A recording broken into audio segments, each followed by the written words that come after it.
Hi there, Careblazers. Welcome back to the place where we talk about everything dementia. Dr. Natalie here, and in today's video, I want to talk about how to make sure you and your loved one are prepared in the event of a natural disaster.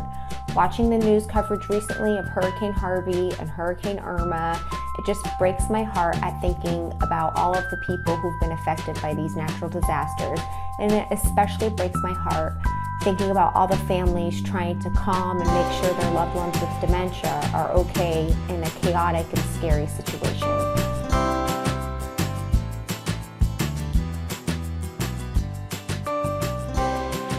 People with dementia are especially vulnerable during situations like natural disasters, and they may not be able to understand what's going on completely around them and how to respond appropriately. There are a lot of good resources out there to help families prepare and be ready in the event of a natural disaster, but a lot of them don't really give special attention to families with special needs, like having a loved one with dementia in the home. So today I'm going to share some quick tips on what you need to consider to make sure your family's safe in the event of a natural emergency, including your loved one with dementia, and I'll provide some resources that can be helpful for your family as you come up with your own safety plan.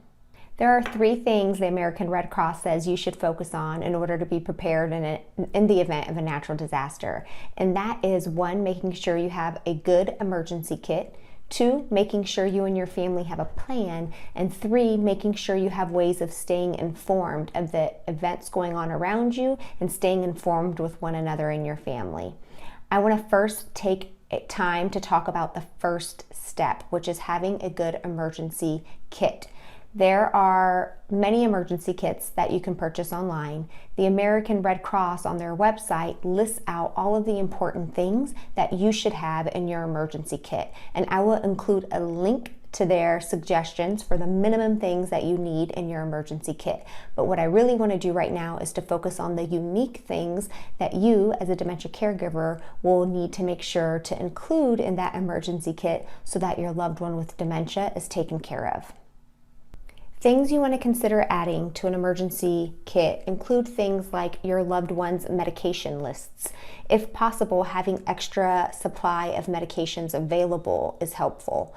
You want to make sure to have hygiene items and incontinence items. So if your loved one wears adult briefs, you want to include some of those in your emergency kit.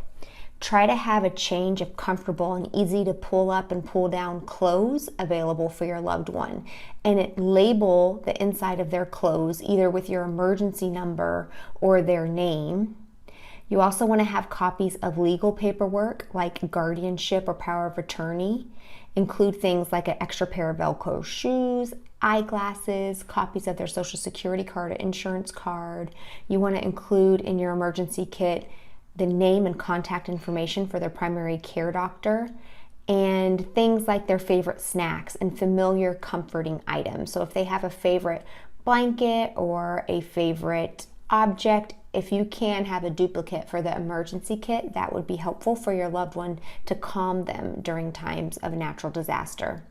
You also want to make sure to have a recent picture of your loved one and an ID bracelet for your loved one to wear in the case that you are separated. Now, you never want to leave your loved one with dementia alone during an emergency, even if it's to go get help, because they're more likely to be confused in these situations and have a higher risk of wandering away. That's why it's important to keep a recent picture of your loved one in your emergency kit so that you can show emergency officials should your loved one go missing. You also want to keep things like an ID bracelet, if they don't wear one all the time already, in the emergency kit that has your emergency contact information on it, so that there's a higher chance that your loved one will be reunited with you in the event that they get separated. You could also consider enrolling your loved one in the Alzheimer's Association Safe Return Medical Alert System. I'll put a link to that program below. It helps increase the chances that your loved one will be reunited with you in the case that they would get lost or wander away. The second thing to do to try to make sure that you're as prepared as possible in the event of a natural disaster is to make a plan. So think about the disasters that are most likely to happen in the area where you live and come up with a specific plan of what you and your family are going to do during such a disaster. The American Red Cross has some free templates that you can download and fill out. I will put a link to that below in my description, where you would include things like where's the family going to meet up at in the event that you have to escape the home, as well as which family members are going to be responsible for which things, like pets, getting the emergency kit, those kinds of things. So it's really helpful. As much as possible, try to practice your plan within reason and make sure everybody's on the same page and knows exactly what they're going to do in the event of an emergency. The third step to any good emergency preparation plan is to stay informed. You want to know the important news channels, radio stations, phone numbers, websites that will keep you informed and up to date in terms of what's going on in your area with a natural disaster.